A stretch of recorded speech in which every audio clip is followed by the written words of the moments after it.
이런 개념으로 생각하시면 안 돼요. 그래서 이런 부분들을 좀 주의해야 될 음식들이라고 생각합니다.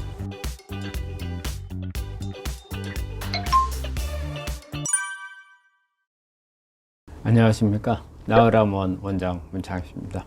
우리 오늘 또 우리 암 치료하느라고 연염이 오는 우리 환자분들, 제가 항상 여러분들한테 어떤 정보를 줄 것인가를 항상 저희도 고민을 많이 하고 하는데, 정말 우리 환자한테 도움이 될 만한 것을 찾으려고 노력은 많이 하는데, 여러분들의 원하는 것을 좀 저희는 하고 싶거든요. 그래서 만약에 댓글 같은 걸 좀 많이 좀 해주시면 여러분들이 가장 궁금해하는 부분들을 답해 드릴 수가 있다고 생각을 합니다. 그리고 요즘에 날이 이제 조금씩 풀리긴 하지만 아직까지도 더위가 좀 덜 가시는 것 같아요. 이럴 때 이제 기온 차이가 많이 나고 그러니까 특히 이럴 때 건강 많이 조심하시기 바랍니다.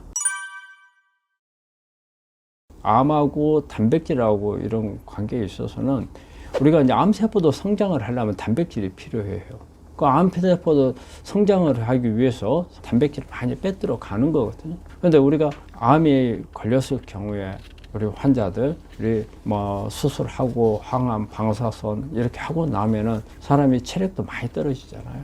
잘 먹어야 된다고 이렇게 하잖아요. 그런데 이럴 때 이제 단백질 섭취를 이제 주로 많이 생각을 하잖아요. 근데 사실은 단백질은 너무 과량의 단백질을 권하지는 않아요. 잘 먹는다는 개념이 단백질을 잘 먹어야 된다. 그것도 잘못된 거예요. 그래서 우리 단백질을 하루에 필요한 양이 있어요.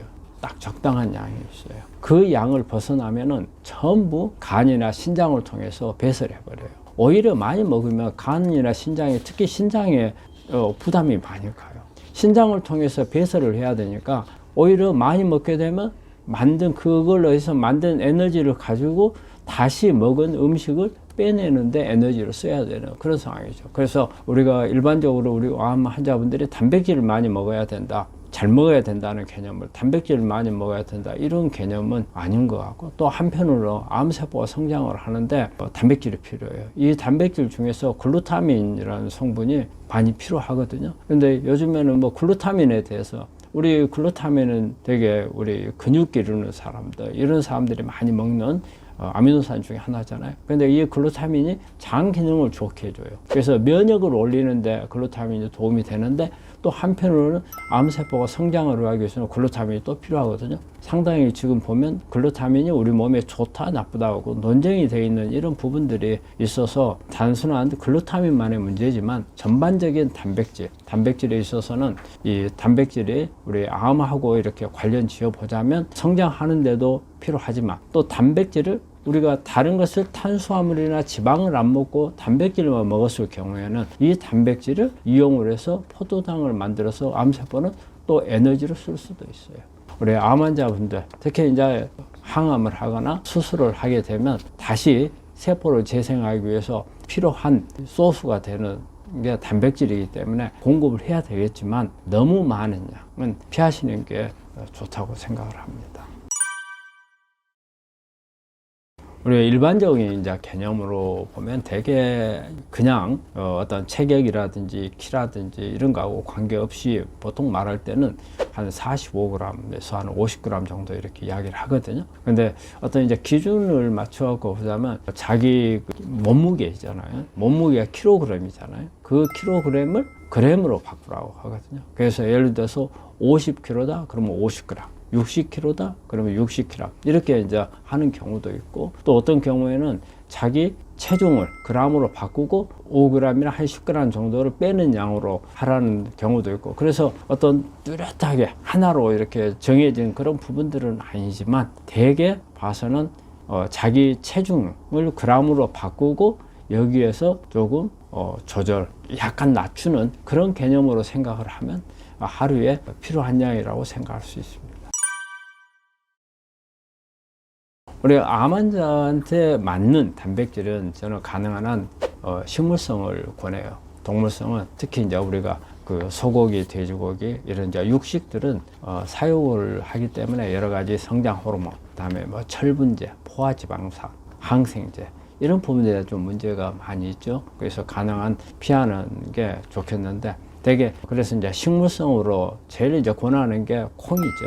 그래서 콩은 여러 가지 뭐 두부라든지 낫또 뭐 청국장, 뭐 된장 여러 가지 방법들이 있잖아요. 이런 부분들 가공을 한 이런 제품들을 통해서 보충을 하면은 충분한 보충이 돼요. 그래서 콩은 사실은 보면은 단위 그람당으로 따지면은 고기보다 단백질 함량이 더 높거든요. 그래서 콩이 좋겠고, 그 다음에 이제 견과류 같은 것도 있고요. 그리고 또 달걀도 상당히 그 단백질이 많이 있어요. 달걀이 보통 달걀 하나에 한 7.6g, 어떤 통계를 보면 이런 게 나오더라고요. 7.6g 정도 단백질이거든요. 달걀 하나만 가지고도 한 끼에 필요한 양의 절반 정도가 돼버려요. 그래서 그만큼 달걀도 그런 부분이 있고, 그 다음에 폐류. 사실은 뭐 여러 가지 생선류가 단백질원으로 괜찮하거든요. 근데 되게 물속에서 오래 살지 않는 거, 그래서 폐류부 같은 거 이런 것도 도움이 되는 것 같아요.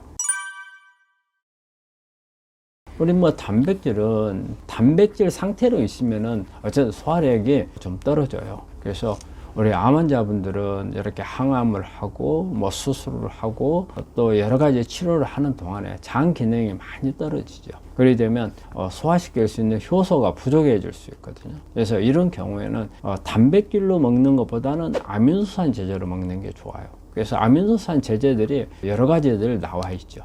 그래서 예전에는 실크 아미노산을 참 많이 먹었어요. 우리 누에고추 있잖아요. 누에고추를 그 가공을 해가지고 분해를 해서 나온 이런 그 실크 아미노산들이 있다가, 근데 이제 이게 동물성이잖아요. 누에도 마찬가지로. 그래서 요즘에 많이 쓰고 있는 것은 콩을 이용한 소이 아미노산을 지금 많이 이용을 하고 있죠. 그런데 어쨌든 소이 아미노산이나 실크 아미노산이나 이런 게 보면은 100% 아미노산화가 잘 안 돼요. 그래서 요즘에는 여러 가지 발효되어 있는 제품들이 많이 나와 있거든요. 그래서 소화력이 좋은 사람들은 우리가 그냥 일반적인 식사를 통해서 단백질을 얻으면 돼요. 그렇지만 소화력이 떨어져 있는 분들은 이런 제품들을 이용을 하게 되면 우리가 크게 소화력에 관계없이 충분하게 아미노산 공급이 되고 단백질 공급이 될 수 있다고 생각합니다.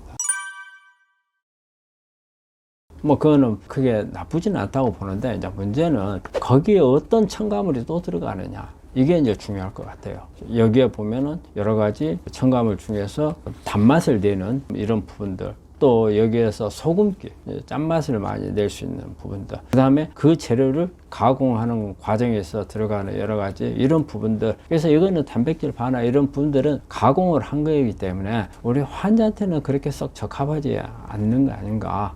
아직 그 부분에서 어떤 유해 물질이 얼마나 있는지 우리가 그래서 검토를 안 해봤으니까 잘 모르겠지만, 어쨌든 가공을 하는 것보다는 원 성분 가공하지 않는 자연적인 상태에서 우리가 섭취를 하는 게 좋기 때문에 가장 좋은 방법은 우리가 그냥 자연에서 얻는 그대로 단백질이 더 낫지 않겠나.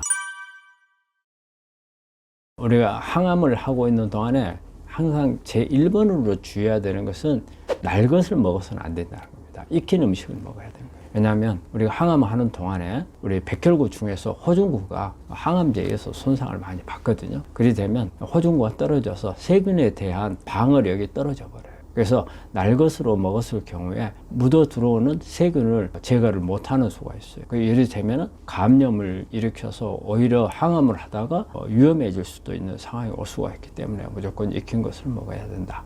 그리고 거친 음식을 좀 피해야 됩니다. 뭐 거친 음식 그렇지 않아도 항암제에 의해서 구강에서부터 식도, 위 이렇게 점막의 손상을 다 받았거든요. 그런데 이게 거친 게 들어가게 되면은 부작용 증상이 더 나올 수 있거든요. 이런 거친 거라는 것은 우리가 평소 때 현미밥 같은 것은 우리 암 환자들한테 권하는 거잖아요. 뭐 보리라든지 잡곡밥.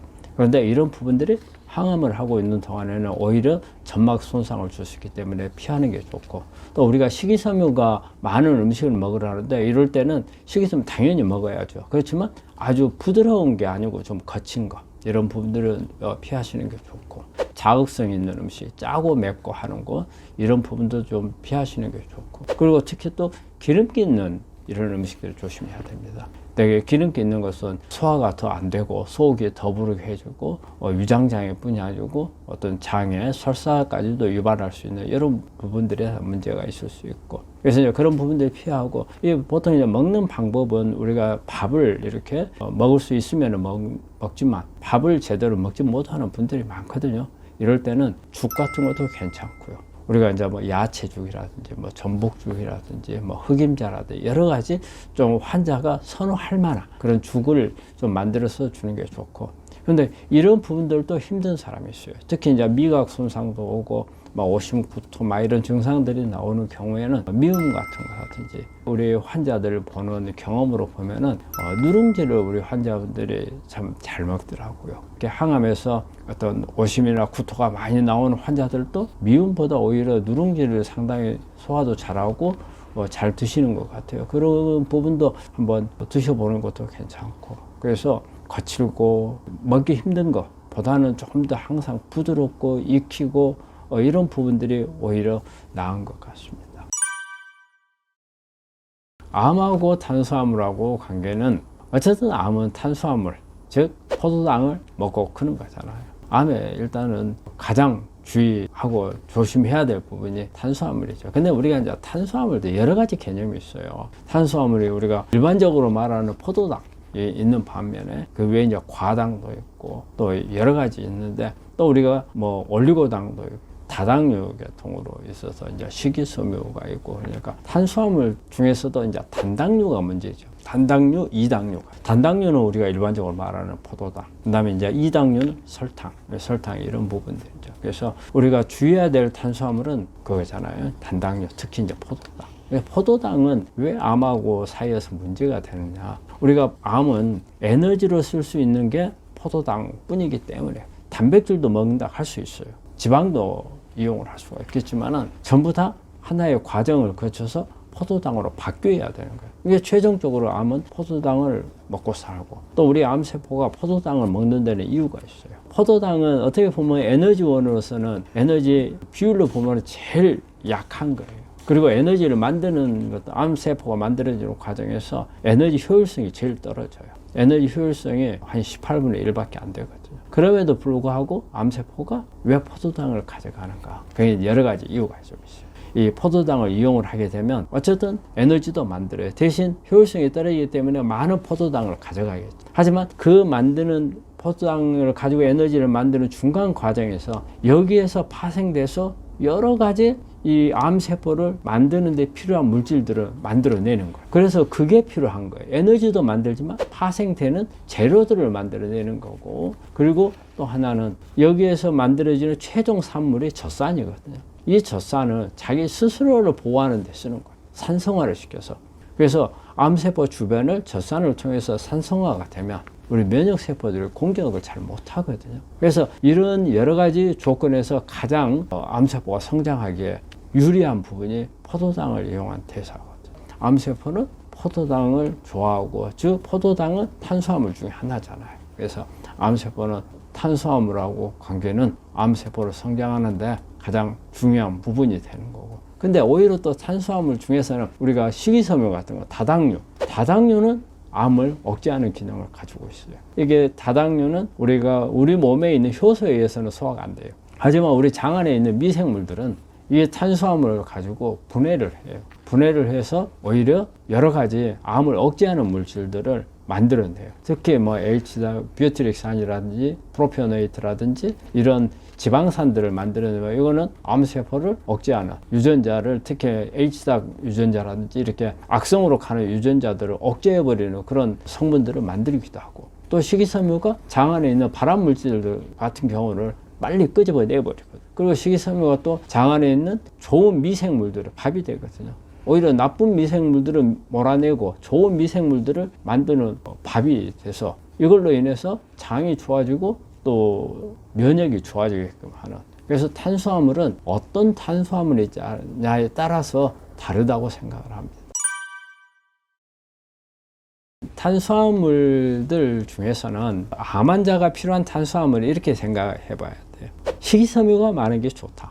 그 다음에 파이토케미칼을 많이 가지고 있는 게 좋다. 그 다음에 비타민이나 미네랄을 같이 가지고 있는 게 좋다. 이렇게 이제 본다면 저는 이제 고구마가 가장 좋을 거라고 생각을 해요. 고구마 속에는 여러 가지 탄수화물도 있지만은 우리가 그 안에 이뉼린도 들어있고 그 다음에 이제 안토시아닌 또 베타카로텐 뭐 이런 부분들도 이제 다 같이 항암 작용을 가지고 있는 그런 부분이 있고 또 고구마 속에는 칼륨이 많아서 세포 탈수를 막아주는 이런 부분들이 많아요. 그래서 우리가 면역 검사를 이렇게 해보면 고구마가 대부분에서는 높게 나와요.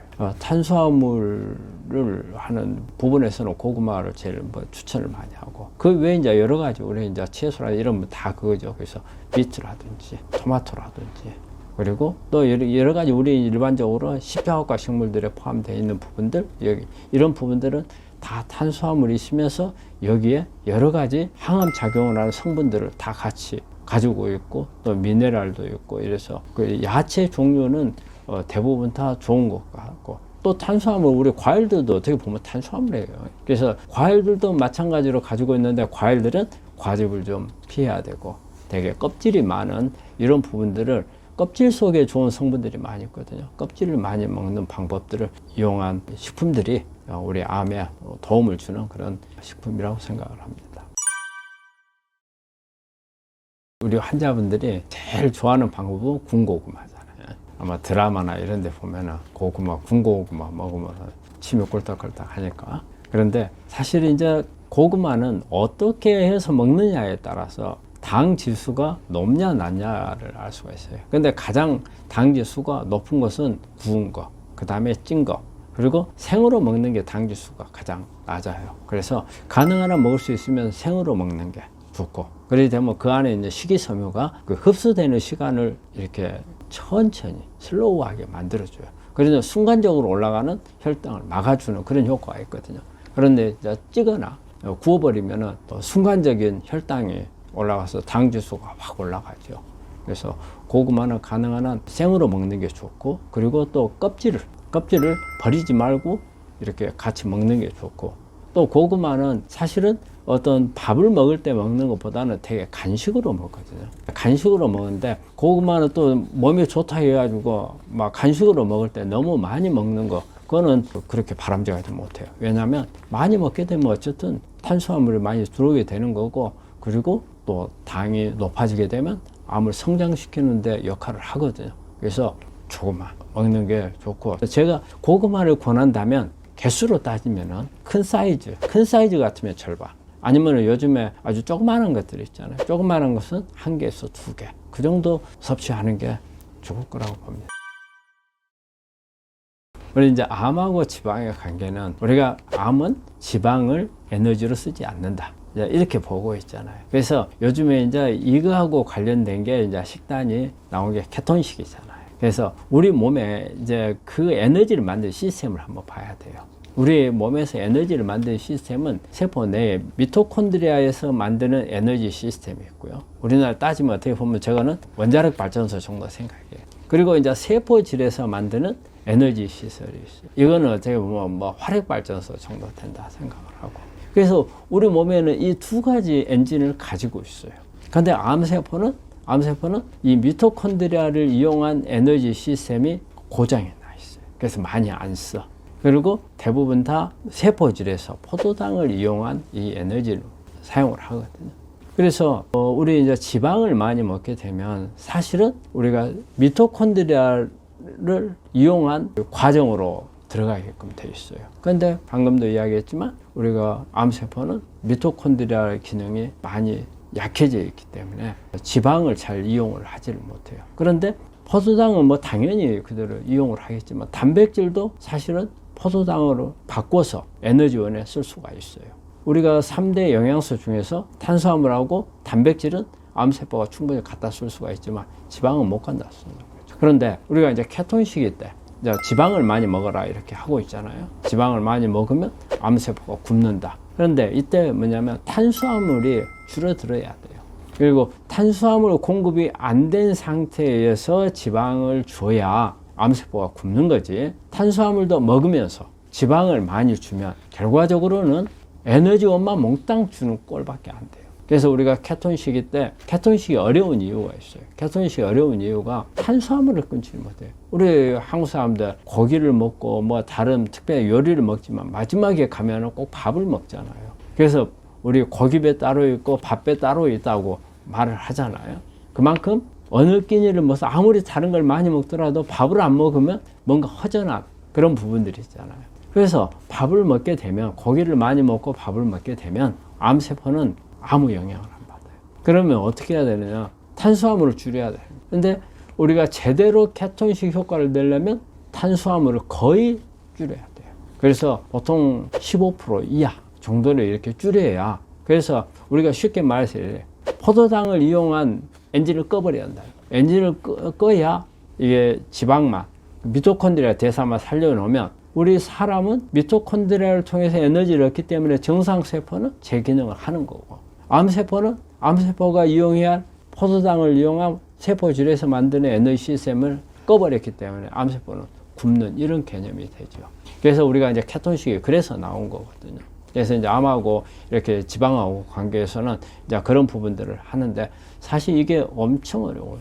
왜냐하면 우리 매 끼를 그리 먹어야 된다는 거잖아요. 그럼 또 언제까지 그렇게 먹어야 될지. 우리가 이렇게 지방만 먹으면 되게 지방을 먹게 되면 느끼하잖아요. 그래서 한 몇 끼만 먹게 되면 대부분의 사람들이 힘들어서 참 어려워요. 되게 이제 극단적인 케톤이 있고 보통 일반적인 케톤 이런 게 있는데 중등도라고 하는데, 그래서 극단적인 케톤 시기는 참 어렵고, 일반적으로 보통 탄수화물을 우리가 일반적으로 먹을 때는 60% 정도가 탄수화물이거든요. 그리고 지방이 20%, 단백질이 20%예요. 그런데 탄수화물 비율을 20% 정도로 줄이고, 그리고 단백질은 그대로 20%로 가고 지방을 60% 정도로 이렇게 바꾸는 게 좋은 방법으로 되어 있어요. 그래서 암하고 지방은 어떻게 보면은 우리가 식사하는 가운데 우리가 암을 이기기 위해서 지방에 대한 부분들이 이런 케톤식이나 이런 부분으로 가는 게 좋지만, 또 하나는요, 지방을 많이 섭취를 하고 내가 탄수화물도 같이 섭취하면서 지방을 많이 섭취하는 것은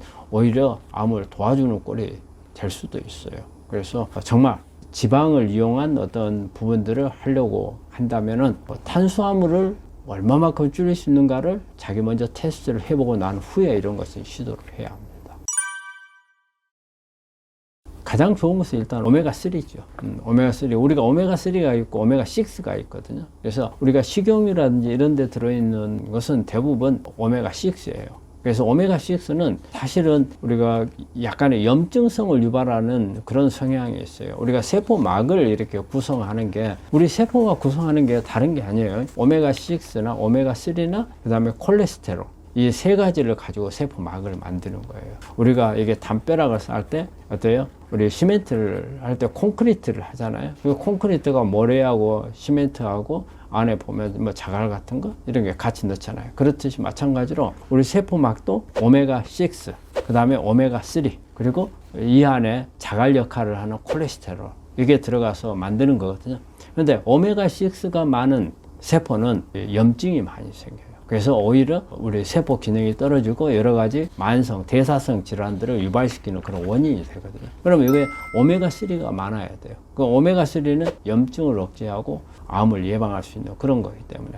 그래서 우리가 지방을 먹으려면 오메가3를 먹는 게 가장 좋고, 그런데 우리 암 환자들이 오메가3를, 그리고 어떤 오메가3를 먹는 게 좋은가 할 때는 식물성 오메가3를 먹으라고 그래요. 동물성 오메가3하고 식물성 오메가3는 좀 차이가 나요. 동물성 오메가3 속에는 오메가3도 순수한 오메가3도 있지만 DHA나 EPA 같은 게 있어요. 그래서 DHA나 EPA는 약간 변형된 오메가3거든요. 그래서 특히 뇌 같은 데에 도움이 많이 되죠. 근데 우리 어떤 뇌 전이암이라든지 또 아니면 뇌암이라든지 이런 거는 이런 동물성 오메가3가 더 도움이 될 수도 있어요. 그래서 DHA 같은 거 이런 건 오메가3는 뇌 안에 잘 들어가거든요. 근데 우리가 일반적인 암에 필요한 것은 순수한 오메가3, PEA라는 말을 쓰는데, 이런 순수 식물성 오메가3가 우리 일반적인 암, 뇌암을 제외한 경우에는 오히려 그게 훨씬 더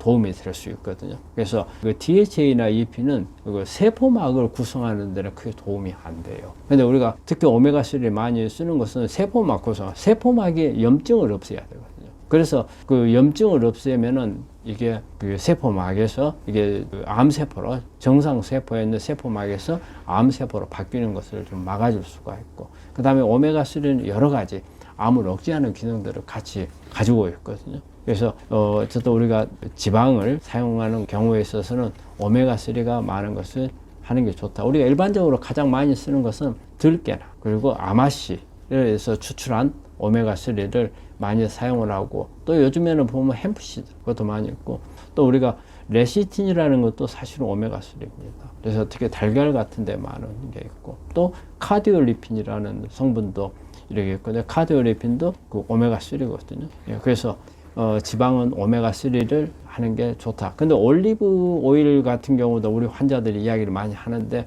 그것은 오메가 9번입니다. 그래서 심혈관 질환에 주로 이제 도움이 많이 되는 거죠. 그래서 올리브 오일은 조금은 다릅니다.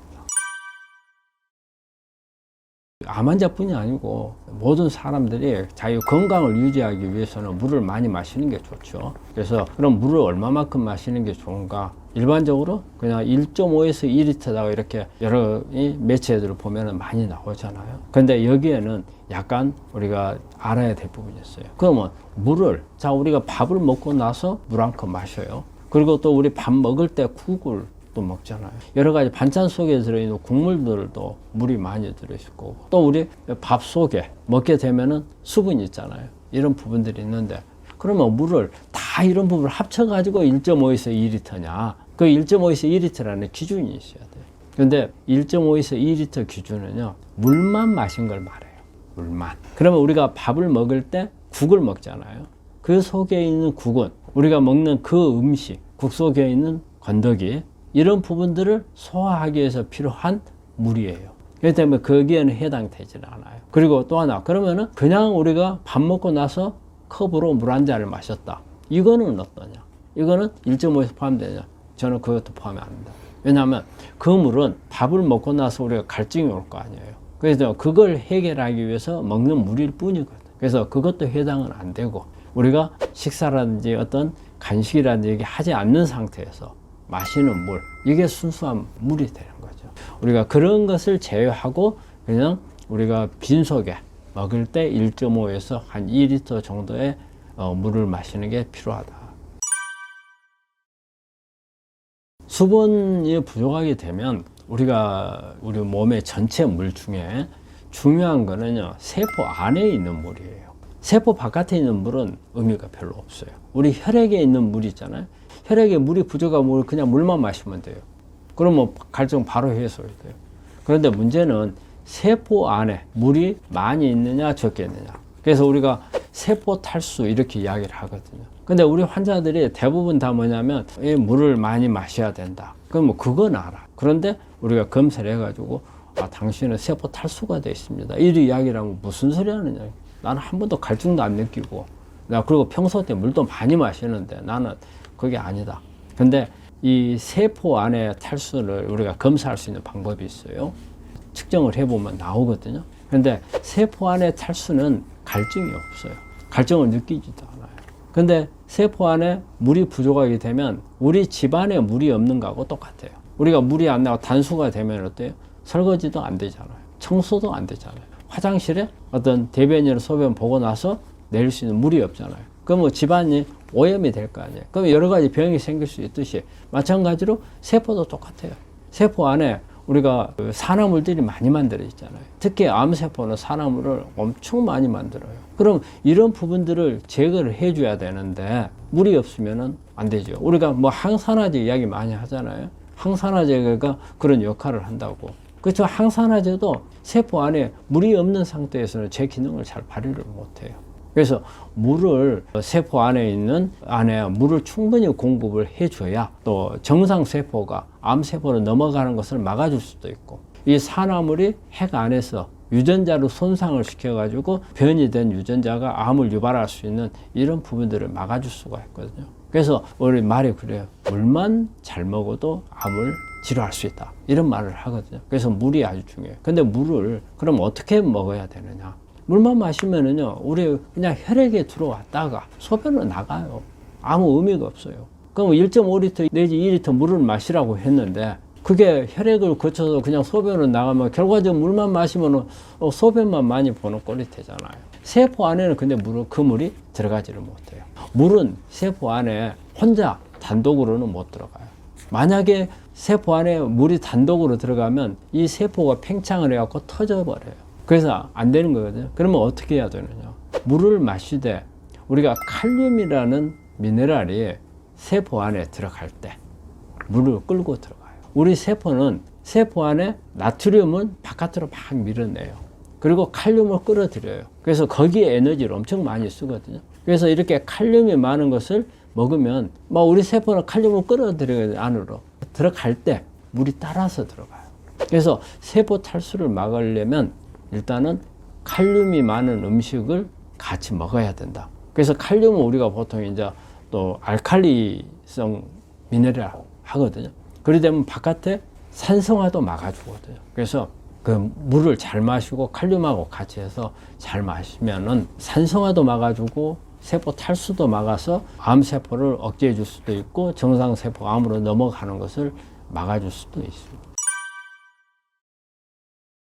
물을 어떤 물을 마실 건가 이것도 상당히 참 중요해요. 근데 이 물을 마시면 순수한 물보다는 우리가 그 암 환자들한테 중요한 부분이 미네랄이 상당히 중요하거든요. 그래서 미네랄 공급을 잘 해줘야 돼요. 그 물 마실 때 가능한 이 물 속에 미네랄이 많이 녹아 있는 게 좋겠죠. 그래서 그 정수기 물은 사실 미네랄이 거의 없어요. 그래서 정수기 물은 증류수 먹는 거하고 똑같다고 생각을 해야 돼요. 결과적으로 정수기 물을 오랫동안 먹으면은 미네랄 부족이 올 수 있어요. 근데 이제 예전에는 정수기 물이 거의 역삼투압 물이었어요. 그렇기 때문에 거의 정말 증류수하고 똑같았어요. 그런데 요즘에는 역삼투압하고 삼투압 방식을 같이 쓰는 게 많이 나오고 있어요. 그런 단점을 하기 위해서. 그래서 그런 단점을 보완한 물이라면 좀 나올 수도 있지만 어쨌든 미네랄은 부족해요. 그러면 이제 생수 같은 경우에는 미네랄이 이제 아예 이제 처음부터 안에 들어 있는 거죠. 우리가 지하수를 끌어올려 가지고 지하수 속에는 많은 미네랄이 있어요.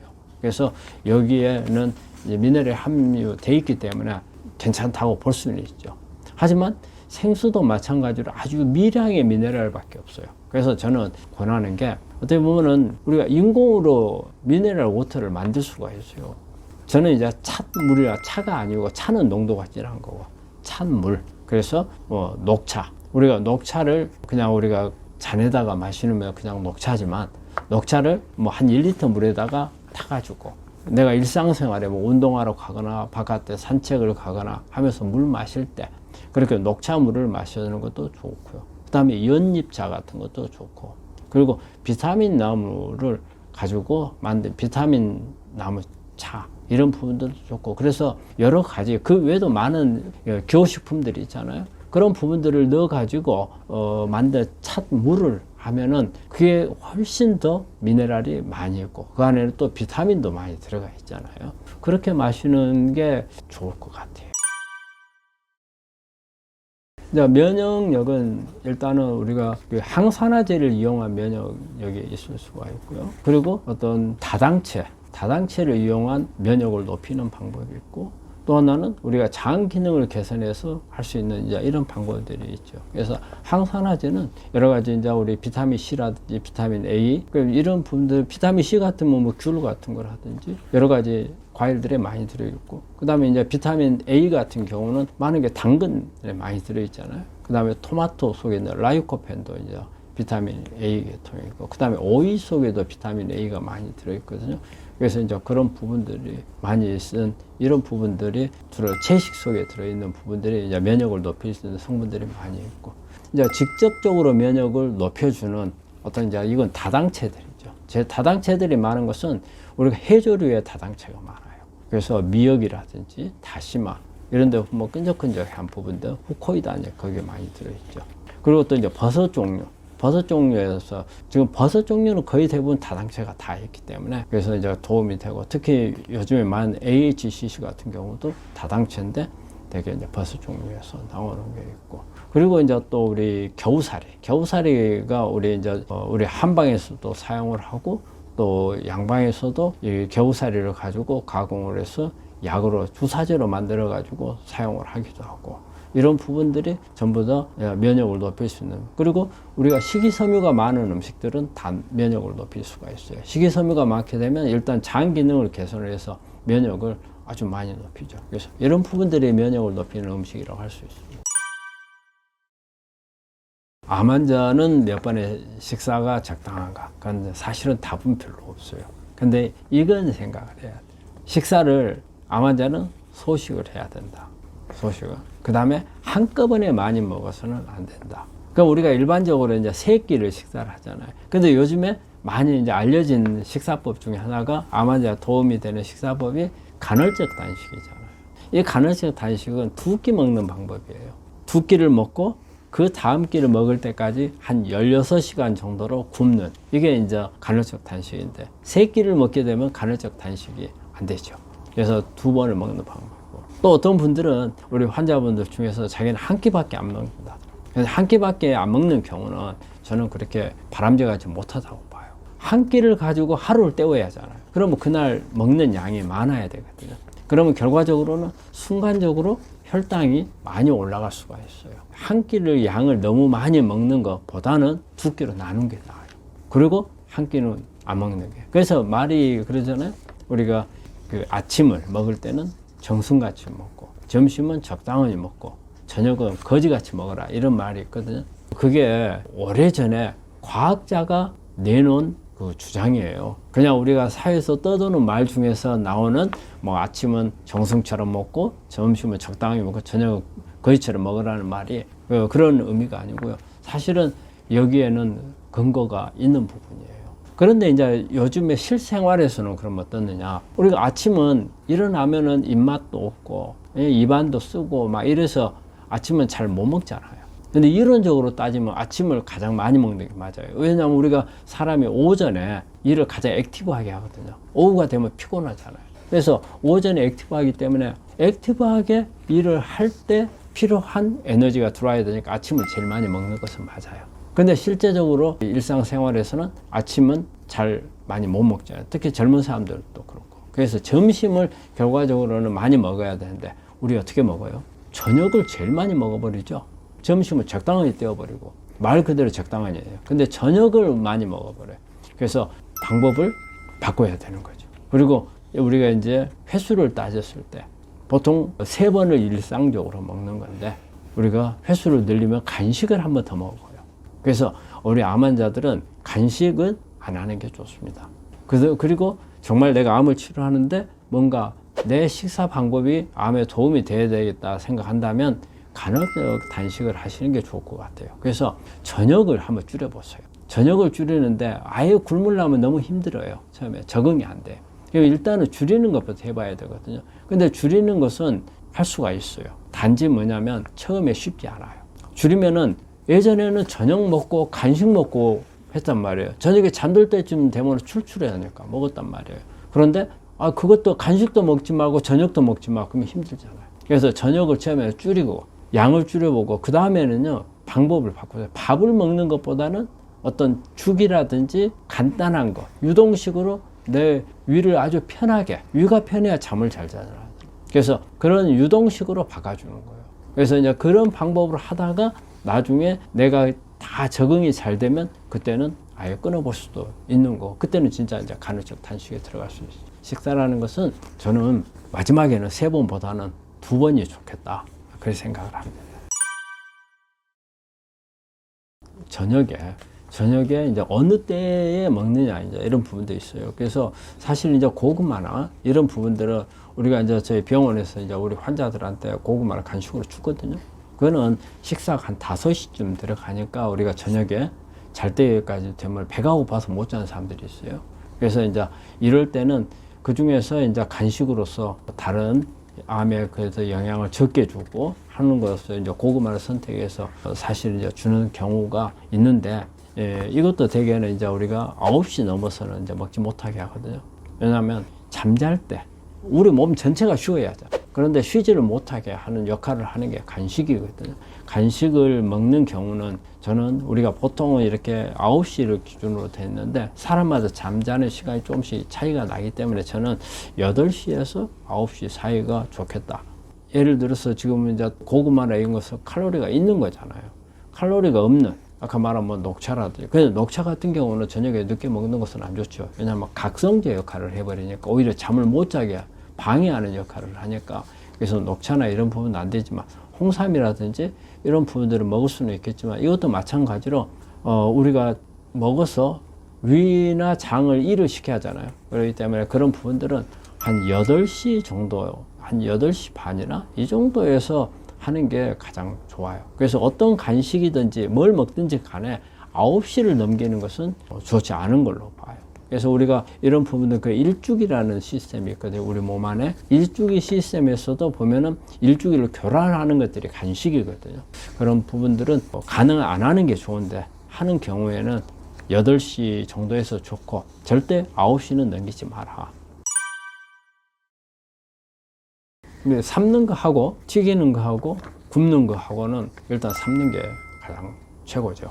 사실 구운 거는 특히 이제 고기 종류에 구우면은 사실 여기에서 이제 다이옥신 같은 게 많이 발생을 하고, 그 다음에 튀기는 것은 되게 이제 트랜스 지방이 많이 만들어지기 때문에 그거는 뭐 우리 암 환자들은 절대 이제 피해야 될 부분인데, 삶는 거. 그럼 삶는 것은 뭐 이거하고 어떤 장점이 있느냐? 우리가 일반적으로 뭐 채식을 해서 삶는 경우는 부드럽게 만들어서 먹기 때문에 우리가 오히려 식이섬유가 많아지는 그런 효과가 있어요. 그래서 이제 이런 부분들이 좋지만, 우리가 이제 육고기 같은 경우에 특히 이제 삶아서 먹는 게 상당히 그냥 먹는 것보다도 더 좋은 것은 뭐냐면, 우리 육고기 속에 들어있는 여러 가지 철분이라든지, 그 다음에 성장 호르몬이라든지, 그리고 뭐 그 안에 뭐 항생제 같은 거 사육하면서 이런 부분들을 씻어내버릴 수 있는 그런 효과가 있어요. 빠져나오게끔. 특히 수육 같은 걸 만들면 그렇잖아요. 그래서 저는 뭐 고기를 가능한 안 먹는 게 좋지만, 저는 농담 삼아서 고기를 우리 환자들이 막 먹고 자면 암을 치료해서는 먹지 마라. 근데 안 먹으면 죽을 것 같으면 한 번은 먹어라. 나 이런 말인데, 그럴 때 뭐 그렇게 먹을 때 수육 같은 거 오히려 삶아서 만들었잖아요. 이런 거는 오히려 낫죠. 그래서 우리가 조리를 하더라도 암 환자가 조리를 하는데 가장 좋은 방법은 삶아서 먹는 거. 이제 이 방법이 가장 좋은 거죠. 이제 암 환자분들이 항상 그렇잖아요. 항암하고 수술하고 나면 잘 먹어야 된다. 이 잘 먹어야 된다는 것의 개념을 잘 생각하셔야 돼요. 잘 먹어야 된다 하면 우리 환자들은 고기를 잘 먹는다고 생각해요. 제가 우리 환자들 보면서 잘 먹어야 된다는 말을 수도 없이 들었어요. 우리도 마찬가지로 잘 먹어야 된다고 이야기를 하잖아요. 하는데 환자들이 생각하는 잘 먹는다는 개념이 다르다는 거예요. 그러면 특히 어떤 부분이냐? 단백질이에요. 단백질 부분. 단백질을 잘 먹어야 된다. 단백질을 잘 먹기 위해서는 고기를 먹어야 된다. 이 개념이잖아요. 근데 이게 그렇게 생각하는 단백질은 우리 몸에 결코 도움이 안 된다는 거예요. 그래서 잘 먹어야 되는 것은 단백질을 많이 먹는 게 잘 먹는 게 아니라는 거예요. 단백질은 적당히 먹고, 그래서 우리가 보통은 우리 일반적으로 우리가 식단을 우리 몸의 영양소로 따지면은 탄수화물이 6, 단백질이 2, 지방이 2 이렇게 하거든요. 근데 우리 암 환자분들은 탄수화물이 2, 단백질이 2, 지방 6으로 바꾸라고 하고 있거든요. 그럼 어떤 거에서도 단백질은 변화가 없어요. 그러면 잘 먹는다는 개념에서 단백질은 2가 아니고 4가 된다든가 이런 개념은 없는 거예요. 그래서 단백질은 특히 과량으로 먹으면 오히려 간에 부담을 줄 수 있고 신장에 부담을 줄 수가 있어요. 그래서 신장 기능이 나쁜 사람들 단백질 많이 먹으면은요, 신장이 더 나빠져요. 잘 먹는다는 개념을 바꾸셔야 된다는 거예요. 그리고 잘 먹는다 할 때 또 하나가 있어요. 육식을 잘 먹는다 생각을 해요. 근데 그게 아니에요. 우리가 단백질은 사실은 육식에서 얻는 단백질보다는 채식에서 얻는 단백질이 훨씬 나아요. 이제 육식에서 얻는 단백질은 다른 좋지 않은 성분들, 철분이라든지 뭐 성장 호르몬이라든지 항생제 이런 게 같이 묻어서 들어오는 거란 말이에요. 그래서 그런 부분들을 피해야 되고, 그 다음에 함량으로 보더라도 그래요. 예를 들어서 소고기 같은 경우에 소고기 100g 속에 단백질이 21g 정도 들어있다고 그래요. 근데 콩 100g 속에 단백질이 한 26g 들어있어요. 다릅니다. 오히려 콩 속이 더 단위 g당으로 따지면은 단백질이 더 많아요. 그래서 식물성 단백질을 섭취를 하게 되면 우리가 콩도 있고 뭐 견과류 같은 것도 있거든요.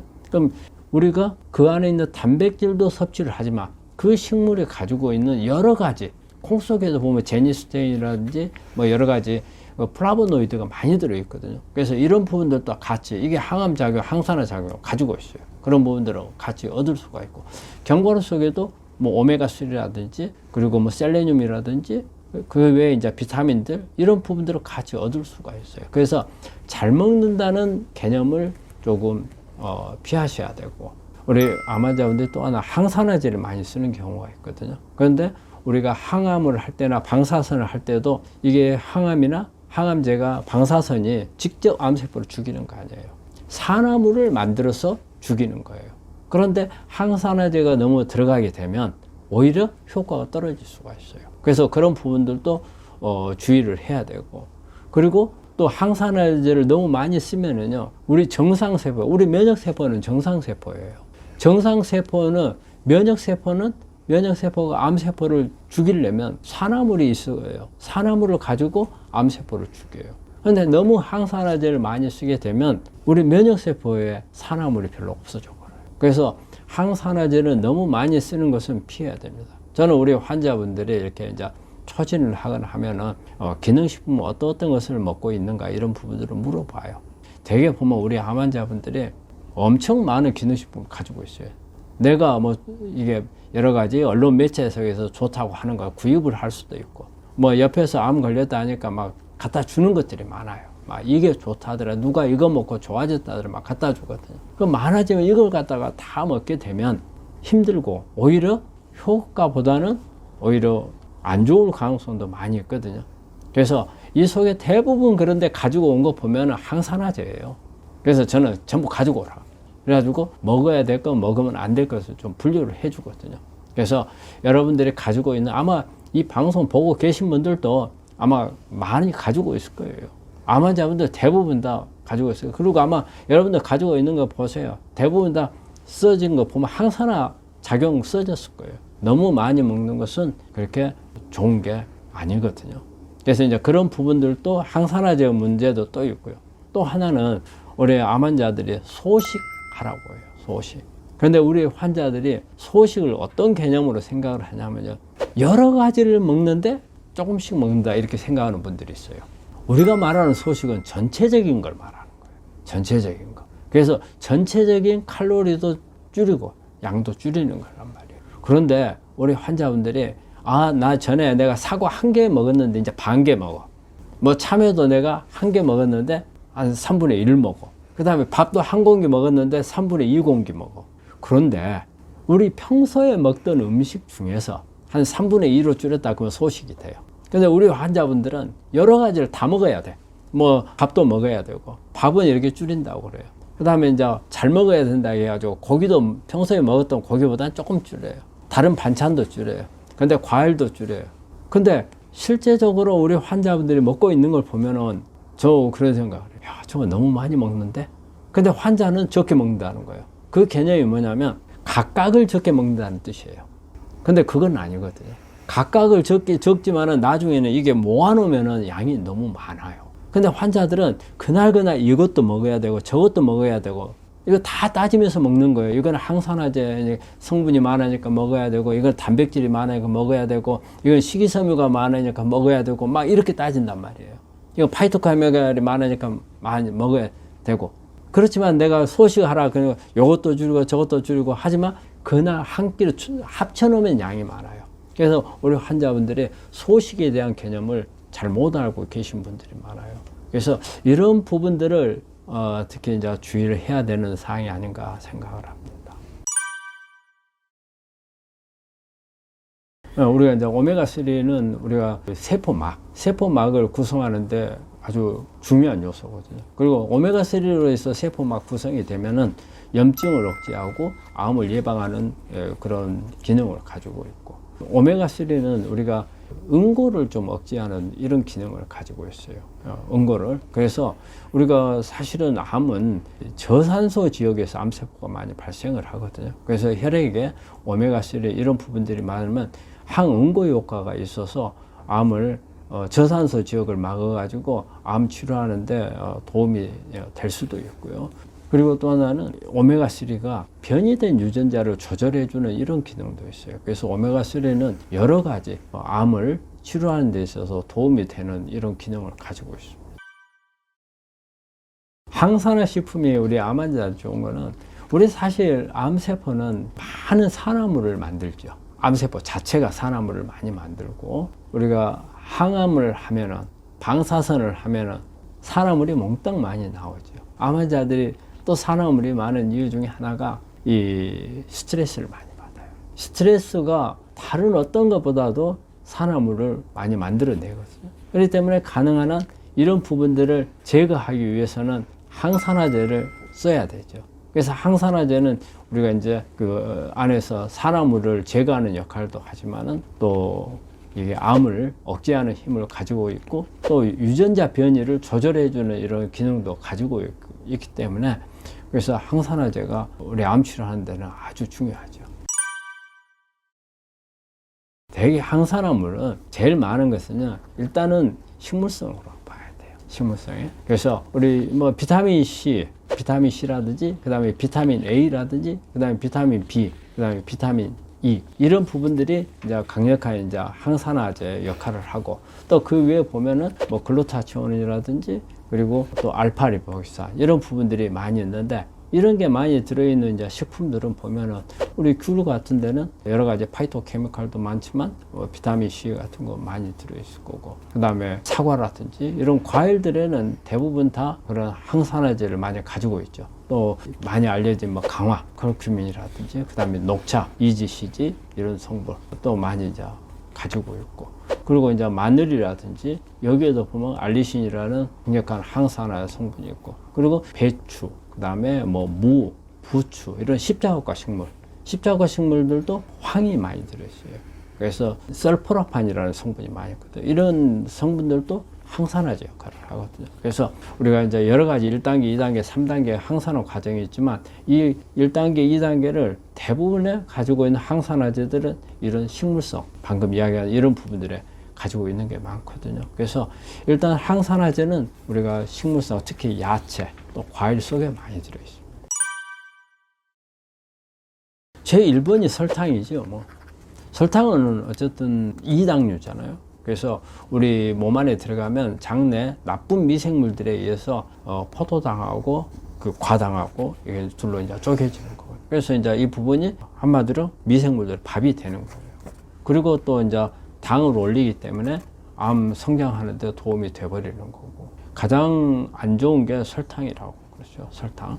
그리고 이제 밀가루 음식, 쌀밥. 그러면 이제 쌀밥하고 저는 밀가루 음식을 한번 생각해요. 저는 어느 게 더 나쁘냐? 밀가루 음식이 더 나쁘죠. 왜냐하면 쌀밥 속에는 글루텐이 별로 없어요. 단지 포도당이 많다는 거, 이거 하나뿐이지. 근데 밀가루 속에는 포도당이 단당류가 많은 반면에 글루텐이라는 단백질이 들어있어요. 이 글루텐이라는 단백질이 사고를 치거든요. 그래서 글루텐은 우리 몸에서 소화를 시킬 수 있는 효소가 없는 사람들은 이게 글루텐이 이게 분해가 잘 안 돼요. 그래서 이 글루텐이 장 점막을 손상을 주고 장 안에 있는 미생물들을 활성화를 시켜주고, 그래서 결과적으로는 장 문제를 만들어내고 면역을 떨어뜨리고 해서 안 좋거든요. 그래서 이제 그런 밀가루 음식이라든지, 그 다음에 어쨌든 쌀밥도 그렇게 좋은 건 이제 아니지요. 그리고 소금이 너무 많은 거. 근데 요즘에 소금을 여러 가지 설들이 많아요. 소금을 뭐 막 최근에는 뭐 소금이 오히려 좋다 해가지고 뭐 병에다가 소금을 가지고 이렇게 다니는 분들이 많던데, 저는 그렇게 안 봐요. 그래서 우리가 특히 나트륨 같은 경우에, 나트륨 뭐 우리 세포 레벨에서만 보자면은, 세포 레벨에서 우리 세포 안에 나트륨이 많으면요, 세포는 상태가 안 좋아져요. 그래서 우리 정상적인 세포는 세포 안에 있는 나트륨을 계속 바깥으로 밀어내요. 그리고 칼륨을 계속 안쪽으로 끌어들이거든요. 그래서 그런 생리적인 기능으로 보더라도 그렇고, 또 우리가 위암 같은 경우에 위암의 가장 큰 원인이 나트륨에 의한 염증이에요. 그래서 우리가 위가 손상을 받아가지고 염증이 생겼을 때 여기에 나트륨이 계속 자극이 되면 위암으로 발전할 수 있다고 하거든요. 그래서 소금은 우리가 적당히 쓰는 것은 괜찮하지만 소금을 많이 쓰는 것은 좋은 게 아니고. 근데 이제 우리가 소금 문제가 나왔을 때 주겸 때문에 이런 문제가 나온 거거든요. 주겸이 좋다. 주겸은 소금이다. 이런 개념이잖아요. 사실 주겸 속에는 이렇게 뭐 좋다는 주겸은 소금이 많은 게 아니에요. 오히려 다른 미네랄들이 많아요. 주겸은 어때요? 대나무 통에다가 소금을 넣어서 이거 태우는 거잖아요. 태우면은 이 바깥에 있는 대나무가 가지고 있는 타면서 재 속에 만들어져 있는 미네랄들이 녹아 들어가는 거예요. 그러면 이 녹아 들어가 있는 소금을 또 다시 굽는 거예요. 대나무에다 넣어서. 그러면 또 그 대나무 속에 있는 미네랄이 섞이고, 그러면 이 안에 있는 소금 양은 일정하단 말이에요. 근데 그 대나무에서 나오는 미네랄들이 계속 양이 많아지기 때문에 소금이 희석이 되는 거예요. 이제 소금이 가지고 있는 우리 간수라든지 그리고 쓴맛이 있는 부분들이 있잖아요. 이런 부분들이 여러 번 굽는 가운데 타서 없어져 버려서 발암물질이 제거가 되는 거거든요. 그래서 이렇게 만들어진 주겸들을 많이 사용하는 건 도움이 된다 하는데, 주겸하고 일반적으로 생각하는 소금하고는 다르다는 거예요. 주겸은 실제 소금 함량이 아주 적어요. 미네랄들이 많아져. 그래서 그 부분 혼동하시면 안 돼요. 그래서 이제 그런 부분들이 그리고 또 하나는 감자 감자 있잖아요. 감자가 사실은 감자는 탄수화물만 있고 식이섬유가 없는 식품 중에 하나예요. 그래서 저는 감자도 많이 먹는 게 좋지 않다. 근데 감자에는 칼륨은 많아요. 그래서 칼륨이 꼭 필요한 사람들한테는 감자를 먹는 것을 권하지만, 예를 들어서 칼륨이 필요한 사람들은 세포 탈수가 되어 있는 사람들이거든요. 근데 이런 경우에 감자가 좀 필요할 수도 있는데, 감자는 그런 경우가 아니면은 오히려 당 지수를 높이는 그런 음식이기 때문에 감자도 좀 피하는 게 좋고. 그리고 또 조심해야 될 부분은 사실은 과일은 좋다 하잖아요. 그러니까 우리가 설탕이나 밀가루, 쌀밥 그건 안 좋다는 거 다 알아요. 근데 과일은 환자들이 좋다고 생각을 한단 말이에요. 그런데 이 과일을, 그래서 뭐 사과도 막 하나 먹고, 뭐 복숭아도 먹고, 막 참외도 먹고, 수박도 먹고 이러는데, 그것도 막 여러 차례 나눠서 먹는 게 아니고 하루에 막 몇 차례씩 이렇게 먹는 경우에, 이 과일은 항상 생각할 때 우리가 과일이 좋다고 하는 것은 껍질 뿐이에요, 껍질. 안에 과즙은 다 과당이에요. 과당은 우리 몸 안에 들어오면은 이 포도당을 통해서 이 암세포가 에너지를 만드는 과정에 중간에 끼어 들어가요. 그래서 어쨌든 포도당하고 똑같은 역할을 해요. 단지 포도당보다 대사되는데 걸리는 시간이 조금 늦어질 뿐이에요.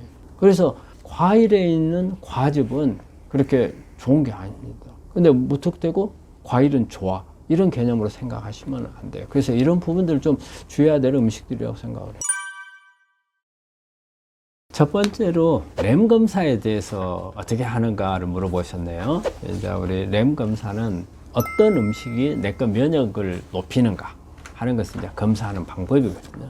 우리가 이제 혈액을 뽑아가지고 NK세포 반응을 보는 거예요. 어떤 음식을 넣어줬을 때 NK세포가 기능이 얼마만큼 활성화가 되는가 그걸 보는 건데, 사실은 이게 이제 맞춤형 항암 음식을 찾는 검사라고 할 수가 있거든요. 그래서 이거는 어떤 전반적인 그 식품을 찾는 게 아니고 그 사람의 피를 뽑아서 검사한 사람의 면역을 높이는 음식들이 어떤 음식들인가 그거 찾아요. 그래서 직접적으로 우리 NK세포하고 암세포를 넣어주고 여기에 음식을 가했을 때 평소 때 이 NK세포가 암세포를 죽이는 것이 음식에 대해서 얼마만큼 변화를 보는가 하는 그걸 보는 검사고, 실제 배지에서 검사를 합니다. 그래서 음식 가짓수에 맞춰서 우리 환자분들이 이렇게 이제 체크를 해줘요. 내가 어떤 음식을 검사를 해달라. 그러면 그 음식에 대해서 각각의 배지에서 이 음식이 얼마만큼 NK세포를 자극을 해서 암세포를 죽이는가, 이걸 보는 거거든요. 그래서 우리가 혈액을 하는 검사고, 그리고 또 우리 환자분이 체크리스트가 있어요. 평소에 먹었던 음식을 체크를 하시면 돼요. 그런데 우리 환자분들이 평소에 먹었던 음식을 가지고 암에 걸렸잖아요. 그렇기 때문에 내 평소에 먹은 음식만 가지고는 안 된다는 뜻이잖아요. 그렇지만은 내가 먹었던 음식 속에는 내 거 면역을 낮추는 것도 있고 도움이 안 되는 것도 있겠지만 높이는 것도 있거든요. 그러면 그거는 계속 먹어야 하잖아요. 그러니까 그 음식을 체크를 하시고, 그 다음에 평소에 먹지는 않지만 주변에서 암에 좋다는 거. 그리고 또 내가 어떤 뭐 방송이나 이런 언론 매체에서 보니까 뭐가 좋다더라 하는 부분들. 그러면 그것도 체크를 하시고, 또 일부 기능식품 같은 경우도 이게 검사가 가능할 수 있어요. 그래서 이런 부분들을 체크를 하시면 체크된 음식들이 저쪽에 검사기관에 샘플들이 있거든요. 그래서 그 샘플을 가지고 검사를 해서 결과를 내주는 건데, 이거는 어떤 음식이 내 거 면역을 높인다, 높이지 못한다, 이 부분을 가르쳐주고, 또 높이면 얼마만큼 높이는가, 그것을 알려주는 겁니다. 그리고 또 이 검사는 우리가 검사할 때마다 주기적으로 변하는 게 아니기 때문에, 어떻게 보면 우리가 혈액 검사는 하는 거지만 그 사람의 어떤 체질을 보는 개념이라고 생각할 수가 있거든요. 그래서 잘 변하지는 않습니다. 그래서 한 번 검사를 하시면 되는 거거든요. 뭐 주기적으로 뭐 1년에 한 번이라든지 그렇게 하실 필요는 없습니다. 이런 부분들을 랭 검사를 하게 되면 장점이, 우리가 굳이 막 책을 보면서 뭐 항암 음식 찾고 이런 것을 하지 않아도 나한테 맞는 내 면역을 높여주는 음식을 찾을 수 있다는 거고, 또 이 점을 한번 생각하셔야 되는 게, 우리가 실제적으로 음식마다 뭐 마늘 같은 경우는 뭐 타임즈에서 선정한 그 항암 음식 제1번이거든요. 그렇지만 마늘이 사람들한테 저희가 이제 이 검사를 해보면 맞는 게 한 6명에서 7명 정도는 면역을 높이는데, 한 3명에서 4명 정도는 별로 그렇게 효과가 없는 그런 데이터들이 많이 나와요. 음식마다. 그래서 음식마다 다 똑같은 게 아니고 사람마다 100이면 100 다 다르다는 거예요. 그래서 우리가 책에 나와 있는 거지, 여러 가지 자료에 나와 있는 이거는 통계적인 거예요. 그런데 나한테 100% 맞는지 안 맞는지 모르는 거예요. 그래서 이 검사가 그게 중요한 거예요. 나한테 맞는 맞춤형 음식을 찾는 거예요. 그래서 랭 검사라는 것은 혈액으로 하는 거고, 내과 NK세포의 기능을 보는 거고, 면역을 높여주는 음식을 찾아주는 그런 검사 방법입니다. 그 다음 질문으로는, 고구마 속에 들어있는 칼륨이 높으면 신부전 4, 5기 환자는 먹으면 안 되나요? 이 질문입니다. 예, 먹으면 안 됩니다. 이거는 우리가 신장 기능이 떨어지면요, 칼륨 배출을 잘 못합니다. 그래서 칼륨이 몸에서 혈액에서 빠져나가지를 못해요. 그런데 칼륨이 많은 음식을 먹으면 결과적으로는 칼륨 수치가 더 높아지죠. 많이 먹으면 오히려 위험해질 수도 있거든요. 근데 이제 고구마만이 아니거든요. 칼륨이 많은 음식은 다 해당이 됩니다. 우리가 뭐 비트라든지 뭐 토마토라든지 뭐 키위나 뭐 특히 야채 종류 속에 감자 같은 것도 많이 들어 있습니다. 그래서 칼륨이 많은 음식을 피하셔야 돼요. 그래서 그럼 칼륨이 많은, 제가 방금 말씀드린 이런 음식들은 칼륨이 많지만 그 외 것들도 많거든요. 그래서 그 칼륨이 많은 음식을 잘 모른다면 인터넷 들어가셔가지고 칼륨이 많은 음식이라고 치면은 어떤 음식이 쫙 뜹니다. 그래서 그런 음식들은 가능한 한 피하셔야 됩니다. 오늘 또 여러 가지 정보를 가지고 여러분들하고 이렇게 방송을 했는데요. 방금 제가 그 댓글을 한 2개 정도 이렇게 설명을 해드렸는데, 아마 우리 환자분들이 궁금한 게 많을 거예요. 근데 어디 가서 제대로 물어보지도 못하는 경우가 많고, 또 잘못하면은 잘못된 답을 얻을 수가 있거든요. 그래서 저도 제가 이렇게 자료를 찾아가지고 여러분들한테 알려주고자 하지만, 또 제가 알고 있는 범위 내에서 설명을 하는 건데, 우리 환자분들이 의외로 또 궁금해하는 부분들이 있단 말이에요. 그런 부분은 내가 캐치를 못할 수가 있어요. 그래서 여러분들이 궁금한 것을 댓글에다가 항상 많이 달아주시면, 제가 이 중에서 100%는 다 못할 수가 있어요. 너무 댓글이 많았을 경우에. 하지만 우리가 최대한으로, 또 환자들이 꼭 알아야 되겠다 생각되는 부분들을 모아가지고 여러분들한테 알려줘서 여러분들한테 조금이라도 궁금증을 덜어주고 치료에 도움이 되도록 그래 하려고 하거든요. 그래서 여러분들의 많은 참여를 바랍니다. 예, 감사합니다.